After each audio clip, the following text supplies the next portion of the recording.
Welcome বন্ধুরা। দেখো আজকের যে ক্লাসটা ট্রান্সলেশনের উপরে এবং কোন বিষয় নিয়ে, ডাব্লিউবিপিএসসি ক্লার্কশিপ আর মিসেলেনিয়াস নিয়ে সরি। তো দেখো ট্রান্সলেশন, এখানে আমরা যে টেক্সটটা নিয়েছি এটা তোমরা প্রথম থেকে লাস্ট অবধি ক্লাসটা শেষ করবে, তাহলে কিন্তু তোমরা বুঝতে পারবে যে একটা টেক্সটকে কিভাবে, একটা বাংলা টেক্সটকে কিভাবে ইংলিশতে নিয়ে যেতে হয়। ঠিক আছে, এই টেক্সটটা আমি এখানে করাচ্ছি, তার মানে যেটা কমন আসবে চলে আসবে তার কিন্তু মানে নেই। তোমরা বেশি বেশি প্র্যাকটিস করো, দেখো কিভাবে একটা বাংলা টেক্সটকে ইংলিশে ট্রান্সলেট করতে হয়। ঠিক আছে, এবং তার জন্য কিন্তু ধৈর্য ধরে দেখতে হবে। অল্প একটু দেখলে ছেড়ে দিলে ঠিক আছে, তাতে কিন্তু শিখতে পারবে না। তো এখানে আমি ভিডিওটা বেশি লেন্দি করব না, যত সংক্ষেপে পারা যায় বুঝিয়ে বলে দেব। তো তোমরা দেখো ক্লাসটা প্রথম থেকে লাস্ট অবধি। তাহলে আমি প্রথমে টেক্সটটা পড়ে নেব, কারণ এর ভাবনাটা কি সেটা বোঝার জন্য। কি আছে, কাঙালি আর প্রার্থনা করিল না। টেক্সটটা শরৎচন্দ্র চট্টোপাধ্যায়ের অভাগী স্বর্গ থেকে নেওয়া। ঠিক আছে, এই ঘণ্টা দুয়েকের অভিজ্ঞতায় সংসারে সে যেন একেবারে বুড়ো হইয়া গিয়াছিল। নিঃশব্দে ধীরে ধীরে সে মরা মায়ের কাছে গিয়া উপস্থিত হইল। নদীর চরে গর্ত খুঁড়িয়া অভাগীকে শোয়ানো হইল। রাখালের মা কাঙালির হাতে একটা খড়ের আঁটি জ্বালিয়া দিয়া হাত ধরিয়া মায়ের মুখ স্পর্শ করাইয়া ফেলিয়া দিল। তারপরে সকলে মিলিয়া মাটি চাপা দিয়া কাঙালির মায়ের শেষ চিহ্ন বিলুপ্ত করিয়া দিল। আচ্ছা, সবাই সকল কাজে ব্যস্ত, শুধু সেই পোড়া খড়ের আঁটি হইতে স্বল্প ধোঁয়াটুকু ঘুরিয়া আকাশে উঠিতেছিল। তাহারই প্রতি পলকহীন চক্ষু পাতিয়া কাঙালি ঊর্ধ্ব দৃষ্টিতে স্তব্ধ হইয়া চাহিয়া রইল। তাহলে দেখো টেক্সটটা কিন্তু একটা ট্র্যাজিক, ঠিক না, একটা দুঃখের একটা স্বর, দুঃখের একটা ভাবনা কিন্তু এখানে পাওয়া যাচ্ছে। তাহলে এখানে যে এই যে লেখাটার মুড কি বা এর ভাবটা কি, সেটা হচ্ছে একটা দুঃখ, ঠিক না, একটা ট্র্যাজিক একটা সিন একটা লেখা থেকে, শরৎচন্দ্র চট্টোপাধ্যায়ের অভাগী স্বর্গ থেকে। তাহলে এটাকে আমরা কিভাবে ট্রান্সলেট করব, দেখো সেটা। কাঙালি আর প্রার্থনা করিল না, তাহলে এখানে প্রথমে দেখবে যে এটা কোন টেন্সে লেখা। ঠিক আছে, ফার্স্ট আমাকে আইডেন্টিফাই করতে হবে কোন টেন্সে লেখা। ওকে, সেকেন্ড, এই সেন্টেন্সটা সিম্পল, কমপ্লেক্স না কম্পাউন্ড? এটা সিম্পল সেন্টেন্স। ঠিক আছে, আর কি, এটা নেগেটিভ সেন্টেন্স, এটা একটা নেগেটিভ সেন্টেন্স। আচ্ছা, আর কি আছে, তারপরে খুঁজতে হবে এর ভার্ব কোনটা ভার্ব। প্রার্থনা করিল না, এটা হচ্ছে ভার্ব। ঠিক আছে, তাহলে টেন্স কি, টেন্স হচ্ছে সিম্পল পাস্ট টেন্স, ওই জন্য এখানে ভার্বের সেকেন্ড ফর্ম হবে। আচ্ছা, সাবজেক্ট কে, কাঙালি, এ হচ্ছে সাবজেক্ট। তাহলে আমাদের হয়ে গেল মোটামুটি।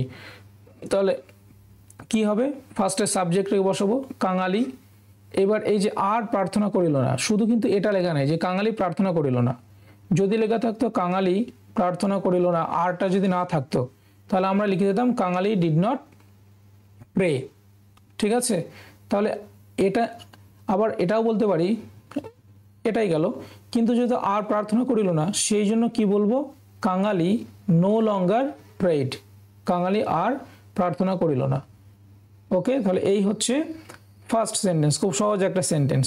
নেক্সট, এই ঘণ্টা দুয়েকের অভিজ্ঞতায় সংসারে সে যেন একেবারে বুড়ো হইয়া গিয়াছিল। তাহলে এখানে এই সেন্টেন্সটা দেখো, প্রথমে বলো কোন টেন্স, এটা হচ্ছে simple past tense, simple past.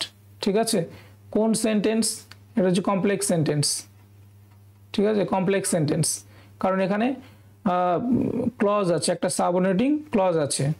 ওকে, তাহলে এখানে এবার তুমি বার করো, এই ঘণ্টা দুয়েকের অভিজ্ঞতায় সংসারে সে যেন একেবারে বুড়ো হইয়া গিয়েছিল।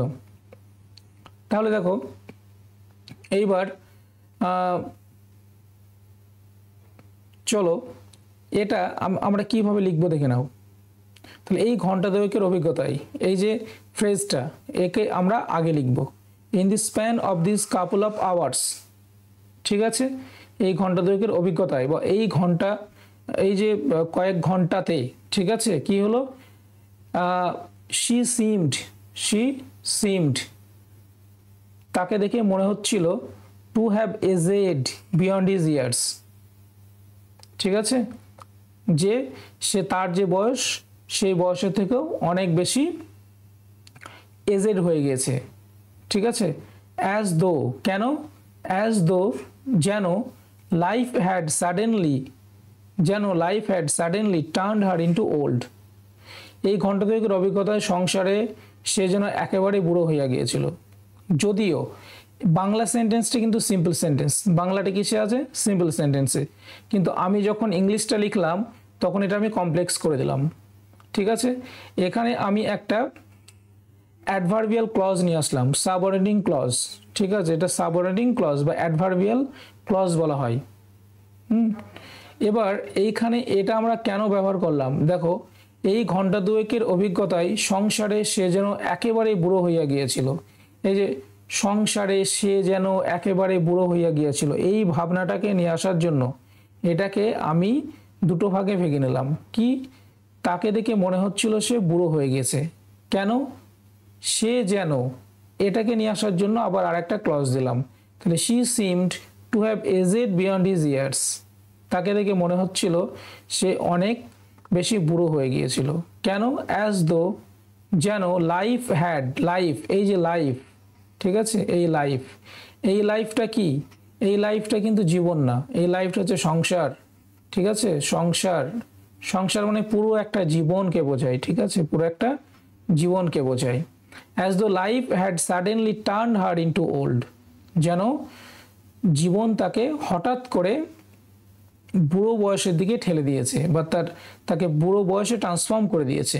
ঠিক আছে, তাহলে এই সেন্টেন্স ওই যে ভাবনাটা, এটাকে আনার জন্য কিন্তু আমি এভাবে লিখলাম। তোমরা অন্যভাবে লিখতে পারো, কিংবা তোমরা এই প্যাটার্নটা ফলো করতে পারো যে কিভাবে জিনিসটা আমাদের করা হয়েছে এখানে। ঠিক আছে, চলো নেক্সট। নিঃশব্দে ধীরে ধীরে সে মরা মায়ের কাছে গিয়া উপস্থিত হইল। তাহলে দেখো, নিঃশব্দে ধীরে ধীরে, তাহলে নিঃশব্দে, এই যে নিঃশব্দে, এটাকে আমি, এই যে নিঃশব্দে, এটাকে আমি একটা ফ্রেজ দিয়ে ব্যবহার করলাম। কি? ইন আ প্রোফাউন্ড সাইলেন্স, নিঃশব্দে, একটা এ প্রত্যয় যোগ আছে শব্দের শেষে। তাহলে এ যখন যোগ থাকবে কোনো একটা শব্দের শেষে, তখন ওই শব্দটাকে সেন্টেন্স আনার জন্য তার আগে একটা প্রিপোজিশন ব্যবহার করতে হবে, ইন এ প্রোফাউন্ড সাইলেন্স। কিন্তু যদি কোনো ভার্বের সঙ্গে এ প্রত্যয় যোগ থাকে, মানে অসমাপিকা ক্রিয়া যদি হয়, তখন আইএনজি যোগ করে পার্টিসিপল করতে হয়। তাহলে নিঃশব্দে মানে in a profound silence, in a profound silence, ধীরে ধীরে সে মরা মায়ের কাছে উপস্থিত হইল। তাহলে এটা কোন টেন্স? Simple past tense. কে উপস্থিত হইল? সে, সে হচ্ছে সাবজেক্ট। ঠিক আছে, উপস্থিত হইল, এটা হচ্ছে ভার্ব। ঠিক আছে, কেমন ভাবে উপস্থিত হইল? ধীরে ধীরে, এটা হচ্ছে অ্যাডভার্ব। ঠিক আছে, অ্যাডভার্ব মানে ভার্বকে মডিফাই করবে। ওকে, দেখো এইবার তাহলে he in a profound silence, she, এসটা ছোটাতে দেবে, শি সাবজেক্ট স্লোলি, ধীরে ধীরে, অ্যাপ্রোচড হার মানে ধীরে ধীরে গেল, হার কোথায়? হার ডিসিজড মাদার, তার মৃত মায়ের দিকে। ঠিক আছে, চলো। নদীর চরে গর্ত খুঁড়িয়া অভাগীকে শোয়ানো হইল। তাহলে নদীর চরে গর্ত খুঁড়িয়া অভাগীকে শোয়ানো হইল, এখানে দেখো, তাহলে শোয়ানো হইলটা কি? শোয়ানো হইলটা হচ্ছে মেন ভার্ব, তাই তো? শোয়ানো হলো মেন ভার্ব। ওকে, এটা ভার্ব। এবার বোঝো, নদীর চরে গর্ত খুঁড়িয়া অভাগীকে শোয়ানো হলো, অভাগী তো নিজে নিজেকে শোয়নি, অভাগীকে শোয়ানো হয়েছে, তার মানে এখানে অন্যজন কাজ করেছে, তার মানে এটা প্যাসিভ ভয়েসে আছে। কিসে আছে? প্যাসিভ ভয়েসে। তাহলে এটা আমাকে কিন্তু প্যাসিভ ভয়েসে লিখতে হবে, এবং এটা simple past tense, simple past টেন্সে যেমন প্যাসিভ হয় তেমন লিখতে হবে। তাহলে আগে আমরা এই অংশটাকে একটা ফ্রেজ দিয়ে বলে দেব কিভাবে। দেখো, নদীর চরে গর্ত খুঁড়িয়া, তাহলে নদীর চরে গর্ত খুঁড়িয়া, এটাকেও, এটা একটা অংশ, আবার অভাগীকে শোয়ানো হইল। তাহলে এই দুটোকে আমরা, যদিও এখানে সিম্পল টেন্সে আছে, বাংলাতে সিম্পল সেন্টেন্সে আছে, আমরা এটাকে কম্পাউন্ড সেন্টেন্স করে লিখবো। দেখো কিভাবে, গর্ত খুঁড়িয়া, তাহলে গর্ত তো নিজে নিজে খোঁড়েনি, কেউ একজন গর্ত খুঁড়েছে, তাহলে আমরা গর্ত দিয়ে স্টার্ট করব, প্যাসিভ ভয়েসে লিখবো, এটা প্যাসিভ ভয়েসে, সেন্টেন্সটা কিন্তু প্যাসিভ ভয়েসে লিখবো। তাহলে এ পিট ওয়াজ ডাগ, একটা গর্ত খোঁড়া হয়েছিল, মানে অন দি রিভার ব্যাঙ্ক। ঠিক আছে, তার মানে এই পোর্শনটা হয়ে গেল, নদীর চরে গর্ত খুঁড়িয়া। তাহলে তুমি ভাবছো যে নদীর চরে গর্ত খুঁড়িয়া কি করে লিখবে, এত কঠিন, এটাকে তুমি ভেঙে নাও, যে কম্পাউন্ড সেন্টেন্স করে দাও। ঠিক আছে, a pit was dug on the river bank, হয়ে গেল, নদীর চরে গর্ত খোঁড়া হলো। অ্যান্ড এবং Abhagi was led to rest, তাহলে এটাকে কম্পাউন্ড সেন্টেন্স করে দিলাম। ঠিক আছে, দুটো সিম্পল দুটো ইন্ডিপেন্ডেন্ট ক্লজ করে দিলাম এবং অ্যান্ড দিয়ে যোগ করে দিলাম। ঠিক আছে, তাহলে কম্পাউন্ড সেন্টেন্স হয়ে গেলো সহজভাবে। নদীর চরে গর্ত খুঁড়িয়া, এটাকে দেখো একটা ইন্ডিপেন্ডেন্ট ক্লজ করে দিলাম, এটা সিম্পল সেন্টেন্স করে দিলাম। A pit was dug on the river bank, passive ভয়েসে। তারপরে অ্যান্ড এবং অ্যান্ড দিয়ে যোগ করে দিলাম, Abhagi was led to rest. খুব সহজে হয়ে গেল এবং এর বাংলার যে ভাবনাটা সেটা কিন্তু এখানে খুব সুন্দরভাবে প্রকাশ পেল। নেক্সট, রাখালের মা কাঙালির হাতে একটি খড়ের আঁটি জ্বালিয়া দিয়া হাত ধরিয়া মায়ের মুখ স্পর্শ করিয়া ফেলিয়া দিল। তাহলে দেখো এখানে কিন্তু ফেলিয়া দিল, এই যে ফেলিয়া দিল, ঠিক আছে, এটা হচ্ছে মেন ভার্ব। আর রাখালের মা কিন্তু হচ্ছে সাবজেক্ট। ওকে, মা কাঙালির হাতে একটা খড়ের আঁটি জ্বালিয়া দিয়া, দেখো এইগুলোকে এবার আমি কিভাবে আস্তে আস্তে যোগ করি। দেখো, রাখালস মাদার কি করলো, উইথ আ কোয়াইট রিজলভ, হ্যাঁ, লিড এ স্মল বান্ডেল, এই লিডটা হচ্ছে এখানে ভার্ব। ঠিক আছে, ভার্বের second form. Laid a small bundle of dry grass in Kangali's hand, then তারপর হোল্ডিং হিজ হ্যান্ড, তার হাতটা ধরে, জেন্টলি গাইডেড অথবা টুক, যেটা বলবে দুটোর ভিতরে একটা, guided it to touch his mother's face for the last time, শেষবারের মতো। ঠিক আছে, যদি এখানে শেষবারে নেই তবু এটা আমি অ্যাড করে দিয়েছি। তাহলে আরেকবার দেখো, রাখালস মাদার, রাখালের মা কি করলো, ধীরে ধীরে বা শান্তভাবে, উইথ আ কোয়াইট রিজলভ, ঠিক আছে, শান্তভাবে কি করলো, laid a small bundle of dry grass in Kangali's hand, হাতে একটা তোমার খড়ের আঁটি জেলে ধরে দিল। দেন তারপর কি করলো, দেন হোল্ডিং হিজ হ্যান্ড, তার হাতটা ধরে, জেন্টলি গাইডেড অর টুক ইট, তার হাতটা নিয়ে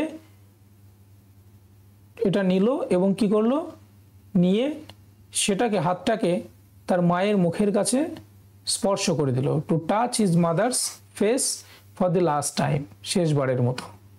ওকে, তাহলে এত বড় সেন্টেন্সটাকে আমি এভাবে ছোট ছোট করে কেটে অংশে ভেঙে নিয়ে করলাম। চলো, তারপরে সকলে মিলিয়া মাটি চাপা দিয়া কাঙালির মায়ের শেষ চিহ্ন বিলুপ্ত করিয়া দিল। তাহলে এখানে দেখো এত কিছু আছে, কিন্তু তোমাকে আগে দেখে নিতে হবে সাবজেক্ট কোথায়। ঠিক আছে, তাহলে সাবজেক্ট হচ্ছে সকলে বা তারা, যেটা সকলে মিলিয়া মানে তারা, দে টুগেদার। ওকে, মাটি চাপা দিয়া কাঙালির মায়ের শেষ চিহ্ন বিলুপ্ত করিয়া দিল, তাহলে বিলুপ্ত করা হচ্ছে এখানে মেন ভার্ব। আর এই যে মাটি চাপা দিয়া, এটা হচ্ছে নন ফাইনাইট ভার্ব। ঠিক আছে, তাহলে এখানেও কি আছে, এই বাংলা সেন্টেন্সটা কিন্তু একটা সরল বাক্য, একটা সরল বাক্য, বোঝো, বা একটা সিম্পল সেন্টেন্স, সিম্পল সেন্টেন্স, কারণ এখানে একটাই মাত্র ফাইনাইট ভার্ব আছে। কিন্তু যখন আমি এটাকে ট্রান্সলেট করব ইংলিশে, এটাকে আমি কম্পাউন্ড সেন্টেন্স করে দেবো এবং দুটো স্বাধীন বাক্য বা ইন্ডিপেন্ডেন্ট ক্লজ বানিয়ে দেবো। ঠিক আছে, কিভাবে দেখো, তাহলে এখানে দেন, দে টুগেদার দে বারিড, ঠিক আছে, কিংবা এটা লিখতে পারো দে দেন টুগেদার, ওকে, বারিড হার, ওকে, অথবা covered the grave, covered buried her and, এখানে একটা অ্যান্ড যোগ দিয়ে দাও, অ্যান্ড কি করলো, covered the grave with earth, ঠিক আছে, এবং তারা মাটি চাপা দিয়ে দিল। Covered the grave with earth, erasing, এইবার erasing, erasing the last final trace of Kangali's mother from this world. তাহলে আমরা এটাকে, এই সেন্টেন্সটাকে নানাভাবে করতে পারি। কিভাবে, দেন দে টুগেদার দে বারিড হার, অথবা কভার্ড দি গ্রেভ উইথ আর্থ। এখানে এখানে তুমি বারিড বলতে পারো অথবা কভার্ড বলতে পারো। ঠিক আছে, এবার কভার্ড উইথ গ্রেভ, তাহলে এখানে অ্যান্ড দেওয়ার দরকার নেই, যে কোনো একটা ভার্ব তোমরা নিতে পারো, ঠিক আছে, বাড়ির অথবা কভার্ড। এবার এটাকে তুমি পার্টিসিপল করতে পারো, erasing the last or final trace of Kangali's mother from this world, অথবা এইখানে তুমি এটা কম্পাউন্ড করতে পারো, কম্পাউন্ড করে লিখতে পারো অ্যান্ড ইরেজড, এইভাবে লিখতে পারো ইরেজিং এর পরিবর্তে, and erase the last and final trace of Kangali's mother from this world. তাহলে এটা তুমি এটা সিম্পল সেন্টেন্স লিখতে পারো, আবার কম্পাউন্ডেও লিখতে পারো। সবাই সকল কাজে ব্যস্ত, শুধু সেই পোড়া খড়ের আঁটি হইতে স্বল্প ধোঁয়াটুকু ঘুরিয়ে আকাশে উঠিতেছিল, তাহারই প্রতি পলকহীন চক্ষু পাতিয়া কাঙালি ঊর্ধ্বদৃষ্টিতে স্তব্ধ হইয়া চাহিয়া রহিল। দেখো তাহলে তাহলে কি, everyone else was busy with their work, only a small wisp of smoke from the burnt grass, হ্যাঁ, শুধুমাত্র অল্প ধোঁয়াটুকু কি হলো, spiral or curled upward into the sky. Okay, মানে এটা কার্লড আর স্পাইরাল মানে এইভাবে ধোঁয়া উপরে উঠে যাওয়া, ঠিক আছে। অ্যান্ড উইথ আইজ আনব্লিঙ্কিং, এবং সে কিভাবে আছে, চক্ষু ফেলছে না, চোখের পাতা দুটো তাকিয়ে আছে। কাঙালি স্টুড ফ্রোজেন, চুপচাপ হয়ে নিস্তব্ধ হয়ে বরফের মতো, গেজিং আপওয়ার্ড, ওপরের দিকে দৃষ্টি, ঠিক আছে। এবার এই যে সেন্টেন্সটা এটা আমি এক্সট্রা অ্যাড করেছি, আর সাইলেন্ট প্রিভেলস। ওকে, এই যে ভাবনাটা, এই ভাবনার সঙ্গে আমার মনে হলো যে সেন্টেন্সটা অ্যাড করে দিলে এই ভাবনাটা যায়, আর সাইলেন্ট প্রিভেলস। ওকে, তাহলে দেখো এত দূরই, থ্যাংক ইউ। যদি তোমরা ক্লাস আরও পেতে যাও তো অবশ্যই তোমরা এটা শেয়ার করো, সাবস্ক্রাইব দিও, ঠিক আছে, আর কমেন্ট করবে। Thank you.